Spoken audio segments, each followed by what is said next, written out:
En la fiesta anual de los Harrington, en su finca sobre los acantilados, el aire no olía a sal, olía a dinero viejo y a perfume francés. Yo me aferraba a una copa de champán que tenía prohibido beber, de pie, en el borde de la terraza.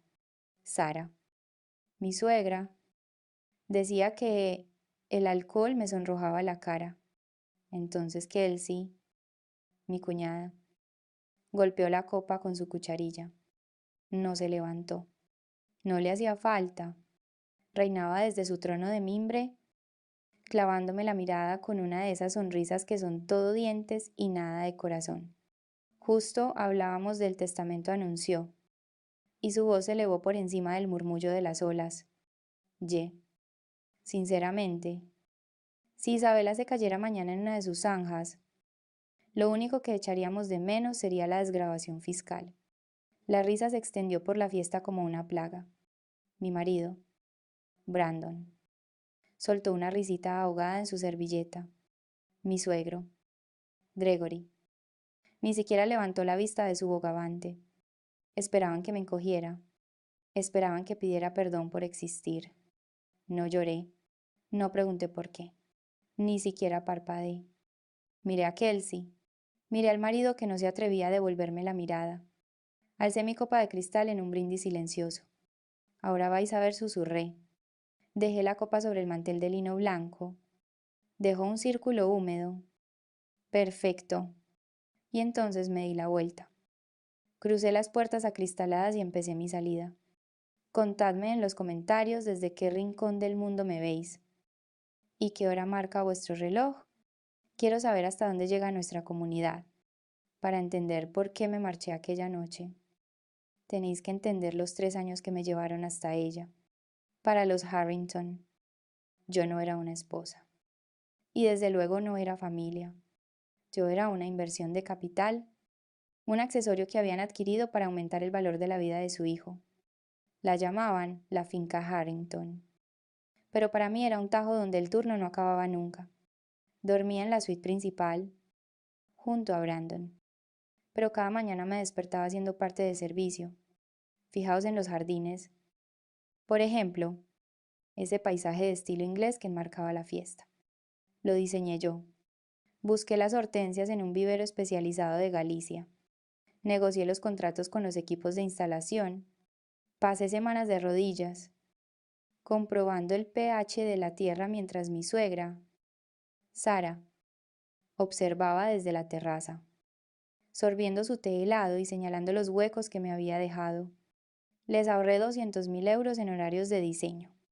Pero cuando los invitados llegaban y se maravillaban con el terreno, Sara sonreía con esa sonrisa tensa y ensayada y decía, oh, a Isabela le entretiene la jardinería, la mantiene ocupada.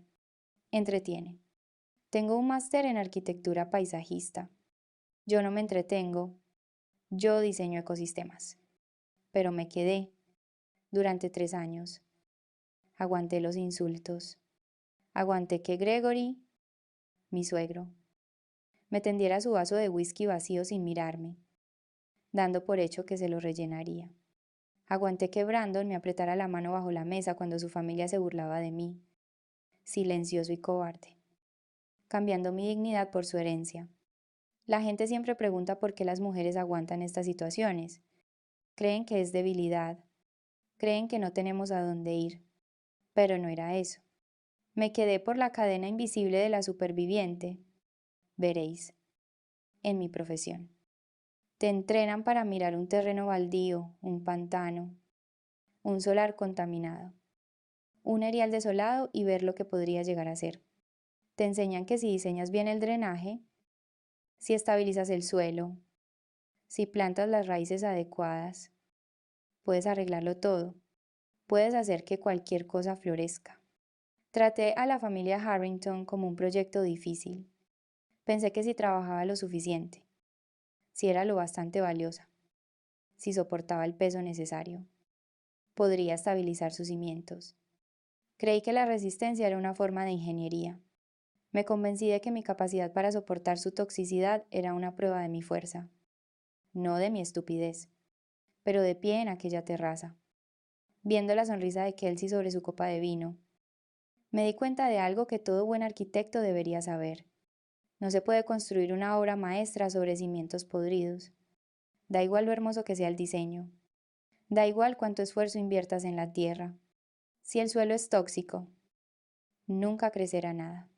Solo estás decorando un sumidero. Y yo me había cansado de ser la decoración.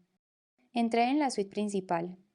El sonido del océano llegaba amortiguado por los cristales triples. La habitación era enorme, decorada en tonos crema y beige que Sara había elegido. Parecía la habitación de un hotel en la que me había quedado más tiempo de la cuenta.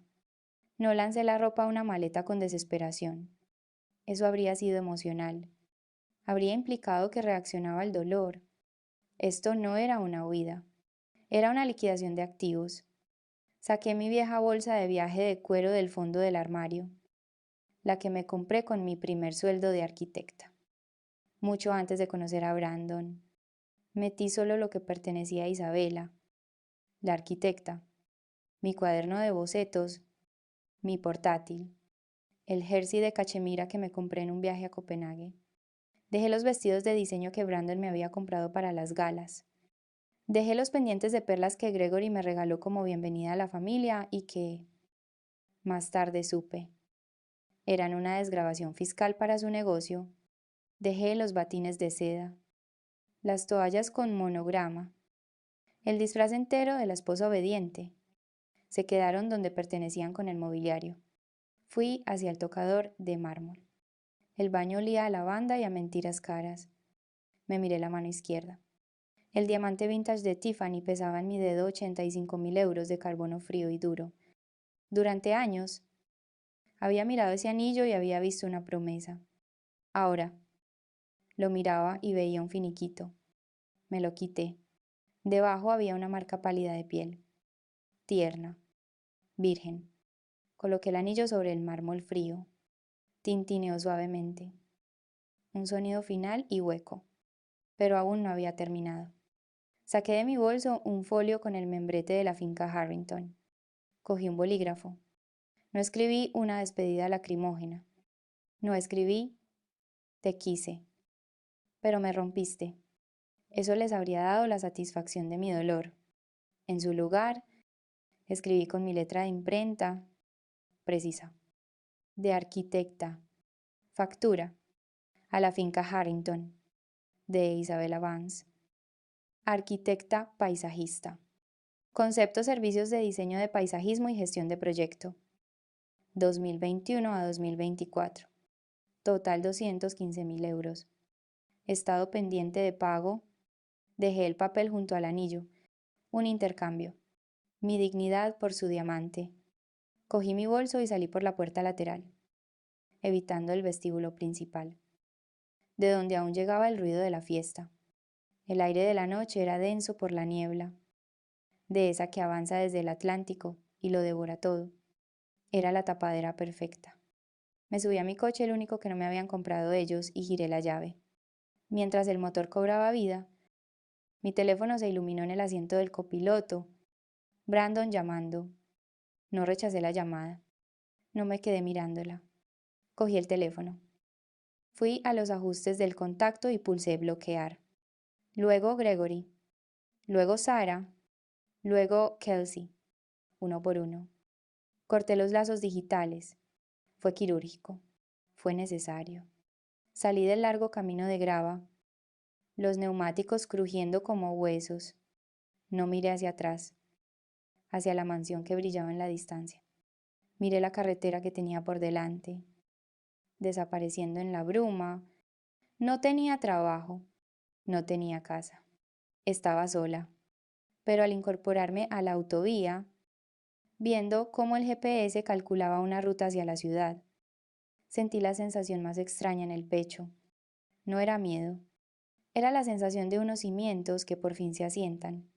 Conduje directa a Madrid, no a los barrios de moda, gentrificados, con cafeterías carísimas y carritos de bebé. Fui a la periferia industrial, donde los alquileres eran baratos y los edificios olían a diésel y a ambición. Alquilé un espacio apenas más grande que un armario. Tenía una ventana que daba a una pared de ladrillos, pintura desconchada y un radiador que goteaba. Era perfecto. Los primeros meses dormí en un colchón hinchable en una esquina. Comía comida para llevar fría, sentada en el suelo, rodeada de planos y muestras de tierra. Me duchaba en un gimnasio barato al final de la calle. Fue duro, fue agotador. Y fue la época más feliz de mi vida. Mientras tanto, en la finca. El silencio no duró mucho. A través de la red de conocidos comunes proveedores, antiguos colegas, el tejido interconectado de la alta sociedad, me llegaron los susurros. Kelsey estaba ocupada. No solo disfrutaba de mi ausencia, estaba gestionando activamente la narrativa. Isabela tuvo una crisis nerviosa. Le decía a la gente en comidas benéficas, con la voz baja, llena de falsa preocupación. La presión de la familia fue demasiado para ella. Es tan frágil. Creemos que está en una clínica por el norte. Brandon contaba a sus inversores una historia diferente. No podía con este estilo de vida, decía, negando con la cabeza como un hombre agobiado por una esposa caprichosa. Se largó la crisis de los 30, una pena. La verdad.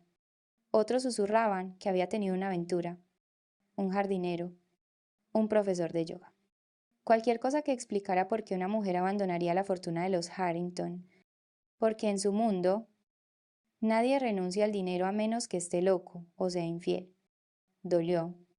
No voy a mentir y decir que era inmune. Escuchar cómo reescriben tu vida como un cuento con moraleja escuece. Pero no los corregí. No publiqué un desmentido en redes sociales. No envié burofaxes exigiendo una rectificación. Les dejé hablar. Dejé que pensaran que estaba rota. Dejé que pensaran que estaba loca. Porque mientras ellos estaban ocupados susurrando, yo estaba ocupada construyendo Lanseverdant Horizons. Pero no volví a diseñar jardines bonitos para ricos que no me pagaban. Di un giro. Miré la ciudad, las islas de calor de hormigón, el metro inundado, las alertas por la calidad del aire y vi un problema de diseño. Empecé a diseñar infraestructuras biofílicas de alta tecnología, jardines verticales que no solo eran bonitos, sino que filtraban activamente el carbono, sistemas de hidratación en azoteas que gestionaban las aguas pluviales. Trabajaba 18 horas al día. Mis manos siempre estaban sucias, mis ojos siempre cansados, pero cada línea que dibujaba, cada contrato que firmaba, cada euro que ingresaba en la cuenta de mi empresa, se sentía como un ladrillo en un muro que nadie podría volver a derribar. A los 6 meses, gané un contrato para rediseñar un pequeño parque de barrio en Vallecas. No era glamuroso, no era la costa. Pero cuando la junta de vecinos aprobó mi diseño un jardín de lluvia autosostenible, no me preguntaron quién era mi marido. No me preguntaron por mi pedigrí.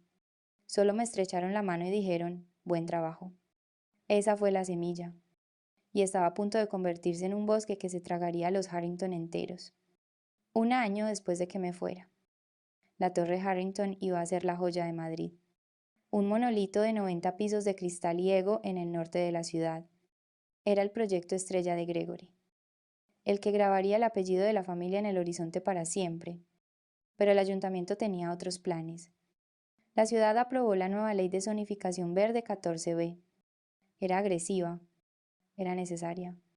Exigía que cualquier nueva construcción de más de 50 plantas en ese distrito obtuviera la certificación LEED Platino. No oro, platino. Y para conseguirla, el edificio necesitaba una fachada con un ecosistema vivo integrado específico, un bosque vertical capaz de gestionar su propio microclima y la filtración de agua. Sin la certificación, no habría licencia de ocupación. Sin la licencia, los préstamos bancarios entrarían en impago. La torre se convertiría en el pisapapeles más caro del mundo. Gregory estaba desesperado. Lo supe porque el círculo de arquitectos en Madrid es más pequeño que un pueblo. Contrató a 3 estudios de paisajismo diferentes. Todos fracasaron. Sus diseños eran demasiado pesados. consumían demasiada agua o simplemente no podían integrarse en el esqueleto del edificio. El tiempo corría. Los inversores se ponían nerviosos. Entonces, la urbanista del ayuntamiento soltó la bomba. En una reunión desesperada en el consistorio, Gregory, al parecer, golpeó la mesa y exigió una exención. La urbanista, una mujer llamada Sarah Chen, que no se andaba con tonterías, simplemente deslizó un dossier sobre la mesa. No hacemos exenciones como ahí, señor Harrington, dijo. Pero hay una solución, Ari. Hay un sistema patentado de hidratación vertical que cumple nuestros nuevos criterios a la perfección. Es ligero, modular y filtra las aguas grises al instante. ¿Quién es el dueño? Ladró Gregory. Se lo compro. Es una pequeña empresa llamada Verdant Horizons, respondió ella. A Gregory no le sonaba el nombre. ¿Por qué iba a sonarle? Él solo conocía los nombres de la lista Forbes. No sabía que Verdant Horizons era el nombre comercial que yo había registrado en una oficina en un sótano. No sabía que yo era la única titular de la patente. Le dijo a su asistente que concertara una reunión de inmediato. Tráelos aquí. Dicen que dijo. Ofréceles un contrato. 4,5 millones. Con eso se callarán. Cuando mi asistente, Leo, me habló de la solicitud, parecía que había visto un fantasma. Isabela, dijo, sujetando el teléfono. Es el grupo Harrington. Quieren una reunión. Quieren comprar la patente del muro verde para la torre. Me senté en mi silla. Mirando la silueta industrial de Madrid, la ironía era tan afilada que casi dolía. Se habían pasado años diciéndome que yo no valía nada. Ahora, todo su legado dependía del trabajo que yo había hecho, mientras ellos se dedicaban a olvidarme. Convoca la reunión. Leo, le dije, pero no en su oficina. Diles que nos veremos en el centro de arbitraje neutral, cerca de la torre. ¿Y la oferta? Preguntó Leo.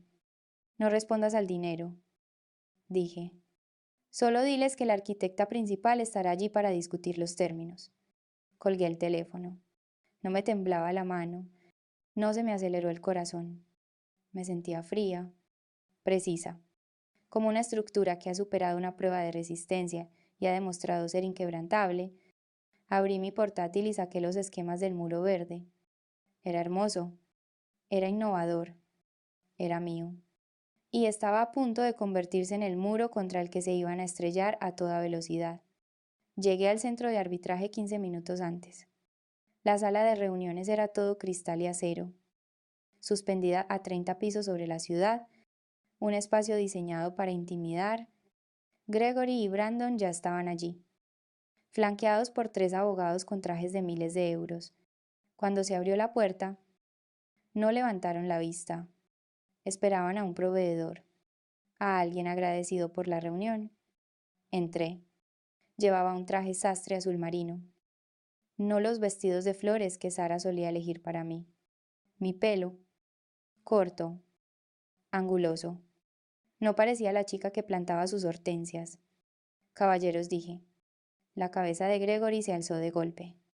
Brandon se quedó helado, con la mano a medio camino de su vaso de agua. El silencio en la sala fue absoluto. Fue el sonido del aire escapando de un globo. Isabela, susurró Brandon. Señora Vance, le corregí, tomando asiento a la cabeza de la mesa.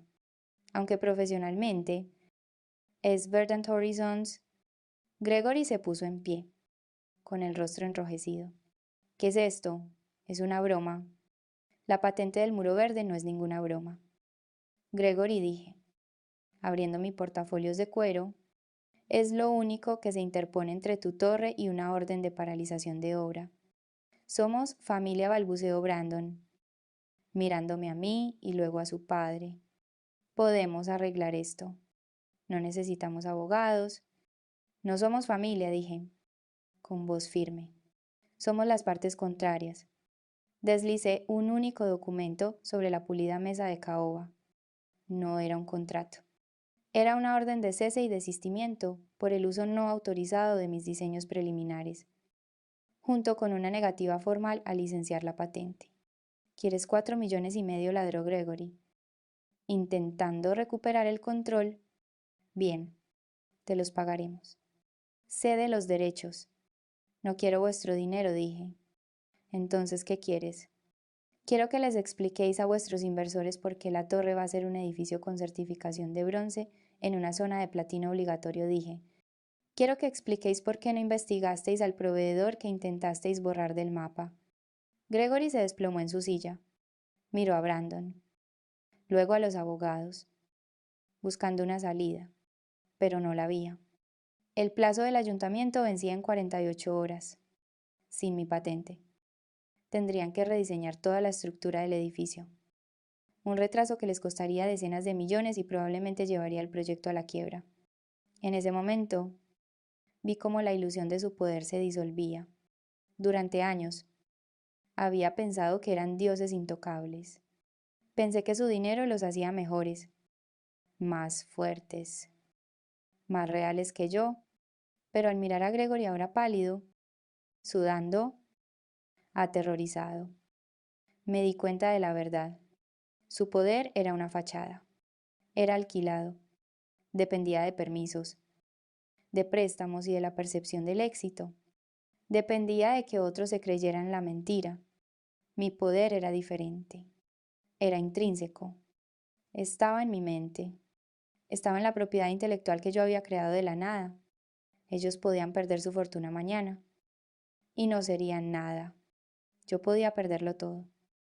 Y seguiría siendo la arquitecta que construyó el muro verde. No voy a firmar, dije, cerrando mi portafolios. La patente no está en venta. No para vosotros. Isabela. Por favor, suplicó Brandon, recuperando la voz. Esto nos arruinará. Lo miré, recordando al hombre que se había reído en su servilleta mientras su hermana me humillaba. No sentí nada, ni rabia, ni pena. Solo la claridad fría y dura de un balance que por fin quedaba a cero. Reto aceptado, dije. Me levanté y salí de la sala de cristal. No miré hacia atrás. No lo necesitaba. Sabía exactamente cómo era un derrumbe. 6 meses después, la Torre Harrington seguía siendo un esqueleto de acero y ambición, paralizado contra el cielo de Madrid. El ayuntamiento había revocado los permisos. Los inversores se habían retirado. Las demandas se acumulaban como la nieve. El grupo Harrington se declaró en bancarrota en otoño. Lo leí en la prensa económica mientras tomaba un café en el balcón de mi nueva oficina en el barrio de Salamanca. Verdant Horizons prosperaba. Acabábamos de empezar un proyecto de bosque vertical en Singapur y estábamos asesorando un plan de resiliencia climática para Miami. Tenía 20 empleados. Una lista de espera de clientes y unas vistas que eran mías. Ya no era invisible, era inevitable. Pero la verdadera victoria no fueron los contratos ni los premios. Fue el silencio. Fue despertarme en mi propio apartamento, rodeada de cosas que yo había elegido, no de cosas que me habían permitido tener. Fue la ausencia de ese zumbido constante de ansiedad que había definido mi matrimonio. Fue darme cuenta de que no necesitaba el permiso de nadie para ocupar mi espacio. De pie en el balcón, contemplé la ciudad que estaba ayudando a transformar. El viento era frío, pero no temblé. Me sentía sólida. Y para cualquiera que se sienta como un mueble en su propia vida, que sienta que está desapareciendo poco a poco. Dejad de intentar que os vean personas que se han comprometido con su propia ceguera. Dejad de construir sobre cimientos diseñados para derrumbarse bajo vuestro peso. Haced la maleta, escribid vuestra factura, salid a la niebla, porque lo único que os espera al otro lado es todo. Si esta historia te ha recordado tu propia fuerza, dale a me gusta y compártela con quien necesite escucharla. Y dime en los comentarios qué es eso que estás construyendo para ti en este momento